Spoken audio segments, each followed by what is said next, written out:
ఇది కేవలం సమాచారంగా మాత్రమే భావించండి. వైద్య నిపుణులను సంప్రదించండి. సో, సాధారణంగా ఇందాక మీరన్నట్లు జెనెటికల్‌గా కావచ్చు, ఒబెసిటీ వల్ల కావచ్చు, రకరకాల కారణాల వల్ల వస్తూ ఉంది ఈ మధ్య అవును. డయాబెటిక్. మరి దాన్ని కంట్రోల్ చేసుకోవాలంటే అంటే మెడిసినల్‌గా ఎళ్ళకుండా డైట్‌గా కానీ లేదా ఇంకేమైనా ప్రికాషన్స్ తీసుకుంటే అది రాకుండా చూసుకోవచ్చంటారా? డయాబెటీస్‌ని లైఫ్ స్టైల్ డిసీజ్ అంటారు. మనం టైప్ 2 డయాబెటీస్‌ని రిఫర్ చేస్తున్నాం. డయాబెటీస్ అనేడం. రైట్.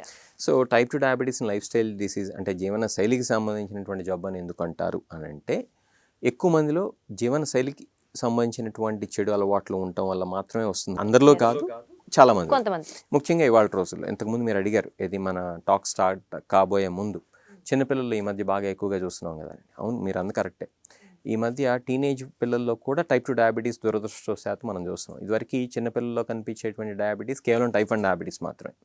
కానీ ఇవాళ రోజున మనం టైప్ 2 డయాబెటీస్ కూడా చిన్నపిల్లల్లో చూస్తున్నాం. కారణం ఏంటంటే లైఫ్ స్టైల్. ఓకే. అందరూ ఫోన్స్కి అడిక్ట్ అయిపోయారు.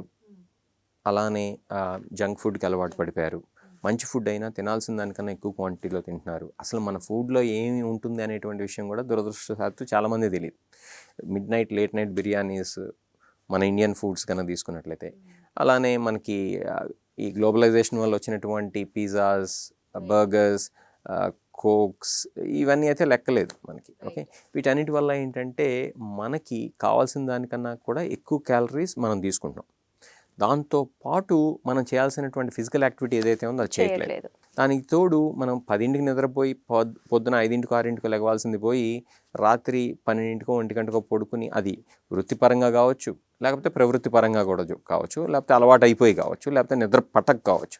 ఒకదానికొకటి ఏంటంటే ఒకసారి అలవాటు అయిపోయింది అనుకోండి, ఇంకా అదే ప్రవృత్తి అయిపోతుంది. రైట్. సో ఇదే కంటిన్యూటీ అయిపోయి దీనివల్ల మన బాడీలో ఉండేటువంటి హార్మోనల్ ఈ బయలాజికల్ క్లాక్ ఏదైతే ఉందో అది డిస్టర్బ్ కావటం, హార్మోనల్ ఇంబ్యాలెన్స్ రావటం, తద్వారా ఈ టైప్ 2 డయాబెటీస్ కావచ్చు, గుండె జబ్బులు కావచ్చు, ఈ మెటబాలిక్ డిసీజెస్ ఏవైతే ఉన్నాయో ఇవన్నీ కూడా వస్తున్నాయి. కాబట్టి మనం దేని మీద ఫోకస్ చేసుకోవాలి అని అంటే, జీన్స్ని మనం మారలేం కాబట్టి as of now. Right. Okay, మనం ఫోకస్ చేయాల్సింది మన లైఫ్ స్టైల్ మీద. లైఫ్ స్టైల్ అంటే ఏంటి? ఇంతకుముందు మనం చెప్పుకున్నవి చాలా సింపుల్ అవి. ఇది చెప్పుకుంటే ఏంటంటే చాలా బోరింగ్గా అనిపిస్తుంది. ఎందుకు? మనకి ఏదైనా ఫ్యాన్సీఫుల్గా, హీరోయిక్గా, లేకపోతే టెక్నాలజీ ఒకటి చెప్పేసి, లేకపోతే ఒక ఫ్యాన్సీ డైట్ చెప్పేస్తే, ఫ్యాన్సీ డైట్ మీరు పొద్దున తినకూడదు. వాళ్ళు యాక్చువల్గా క్వాలిఫైడ్ పీపుల్ కూడా కాదు చాలామంది, దురదృష్టవశాత్తు మనం కనుక చూసినట్లయితే. Unqualified quacks. ఓకే, ఈ వృత్తికి ఎటువంటి సంబంధం లేనటువంటి వాళ్ళు దీనికి సంబంధించినటువంటి టిప్స్ సోషల్ మీడియాలో కావచ్చు, లేకపోతే ప్రింట్ మీడియాలో కావచ్చు, లేకపోతే మీ మీడియాలో కావచ్చు చేస్తున్నారు. వీటిని పరిగణలోకి తీసుకుని ఏదో ఫ్యాన్సీ డైట్స్ వాడటం, అవి దాని ద్వారానే మనకి టైప్ 2 డయాబెటీస్ తగ్గుతుంది అనుకుంటాం, ఒక మిథ్య.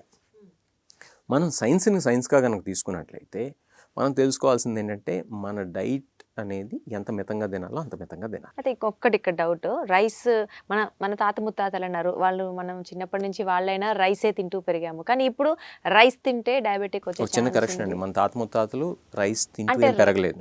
వాళ్ళు రాగులు తిన్నారు, జొన్నలు తిన్నారు, సజ్జలు తిన్నారు. దాంతో పాటు వాళ్ళు రైస్ తీసుకున్నా సరే లెస్ పాలిష్డ్ రైస్ తీసుకున్నారు. రైట్. అది వాళ్ళు మనలాగా కూర్చుని సెంటరీ లైఫ్ స్టైల్ లీడ్ చేయలేదు. వాళ్ళు పొలాల్లో పనిచేశారు. కాబట్టి వాళ్ళు లీడ్ చేసినటువంటి లైఫ్ స్టైల్ వేరు, మనం లీడ్ చేసినటువంటి లైఫ్ స్టైల్ వేరు. రాత్రి 6ంటికల్లా భోంచేసేవాళ్ళు. ఇవాళ రోజున 6ంటికి భోంచేసేవాళ్ళు చాలా తక్కువ. ఎవరన్నా అలాంటి వాళ్ళు ఎవరన్నా చాలా తక్కువ మంది ఉంటారు. ఓకే, అది కాకుండా రాత్రి వాళ్ళు ప్రశాంతంగా 8ంటికి పడుకునేవారు. ఇవాళ రోజున పడుకునేది 10ంటికి పడుకునేవాడు పాపాత్ముడి కింద లెక్క, చేతగానోడి కింద లెక్క చూస్తున్నారు. యాక్చువల్గా 10ంటికి పడుకుంటాం అంత మంచి అలవాటు ఏది లేదు. ఎప్పుడో 12ంటికో 1 పడుకునేటువంటి అలవాటు మన తాత ముత్తాతలకు లేదు. అట్లానే ఆల్కహాల్ కన్జంప్షన్ ఇంత లేదు, ఉన్నా కూడా ఎప్పుడో రేర్ అది. అలానే స్మోకింగ్ అనేది కూడా చుట్టలు పొగాకు ఏదో తీసుకునేవారేమో కొంతమంది మాత్రమే, బీడీలు అంతే కదా ఆ రోజు మహా అయితే. ఇంత ర్యాంపెంట్గా లేదు. డ్రగ్స్ లాంటివి అసలే లేవు. ఉన్నా కూడా ఎవరో తక్కువ మంది ఆ గంజాయి లాంటివి తీసుకునేవారే తప్పితే ఇంత లేవు. కాబట్టి ఈ ఇండిసిప్లిన్ లైఫ్ స్టైల్ అయితే లేదు. దానికి తోడు పొల్యూషన్ కూడా లేదు, దాని గురించి కూడా చెప్పుకోవాల్సి ఉంటుంది. పొల్యూషన్ వల్ల కూడా టైప్ 2 డయాబెటీస్ వస్తుంది. నేను చెప్పడం కాదు, సైంటిఫిక్ స్టడీస్ చెప్పినాయి. కాబట్టి మనం పొల్యూషన్ లాంటి వాటికి, అట్లానే ఇంతకుముందు చెప్పుకున్నటువంటి ఈ ఆల్కహాల్, స్మోకింగ్, అట్లానే విపరీతమైనటువంటి అలవాట్లు, ఏది నిద్ర సరిగ్గా లేకపోవటం, ఆహారం విపరీతంగా తినకూడనటువంటి సమయాల్లో లేట్ నైట్ బిర్యానీ ఏంటండి, వినటానికి అబ్సర్డ్గా ఉంది మెడికల్గా. మరి ఇవన్నీ చేస్తూ నాకు జబ్బులు రాకూడదంటే రాకుండా ఎందుకుంటాయి అవి? కరెక్ట్. అంటే మెట్రోపాలిటన్ సిటీస్లో ఇదే నడుస్తుంది. లేదండి, నేను ఇదివరకు అదే అనుకునేవాడిని. దురదృష్టవశాత్తు ఏంటంటే పల్లెటూళ్ళలో కూడా ఇదే పాకిపోయింది. ఇదివరకు రోజుల్లో నేను అదే అనుకునేవాడిని, ఏమని సిటీస్లో మాత్రమే ఉండేటువంటి అలవాట్లు ఇవి అని చెప్పి. వాళ్ళ రోజున పల్లెటూళ్ళలోకి వెళ్తే చాలా పల్లెటూళ్ళలో వాళ్ళు కూడా 12ంటికి పడుకోవట్లేదంట, ఇంకా లేట్ అంట. వాళ్ళు కూడా ఏది మనం తినేటువంటి ఈ ఫ్యాన్సీ ఫుడ్స్ ఏవైతే ఉన్నాయో, సోకాల్డ్ పిజ్జాస్, బర్గర్స్, కొంతమేరకి అంటే వీలున్నప్పుడల్లా, అట్లానే కూల్ డ్రింక్స్ ఏవైతే మనం అంటూ ఉంటామో ఇవన్నీ కూడా తీసుకుంటున్నారు వాళ్ళు. ఆల్కహాల్ అయితే అన్ని చోట్ల ఉంది. కాబట్టి పల్లెటూళ్ళు లేవు, పట్టణాలు లేవు, అందరూ ఆ రాంగ్ హ్యాబిట్స్ ఏవైతే ఉన్నాయో వాటికి బానిసలు అయిపోతున్నారు.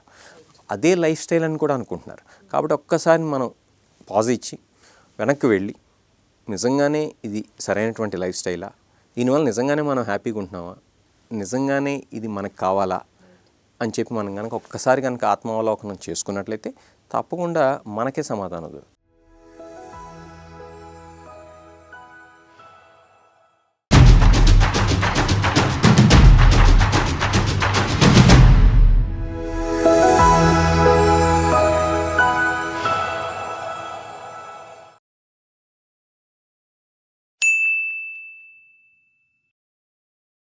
సాక్షి టీవీ ప్రసారాలను నిలిపివేయటం చట్టరీత్యా నేరం. సాక్షి టీవీ ప్రసారాల కోసం మీ స్థానిక కేబుల్ ఆపరేటర్ను వెంటనే సంప్రదించండి. DTH లో, ఇంటర్నెట్లో కూడా సాక్షి టీవీ ప్రసారాలను వీక్షించవచ్చు.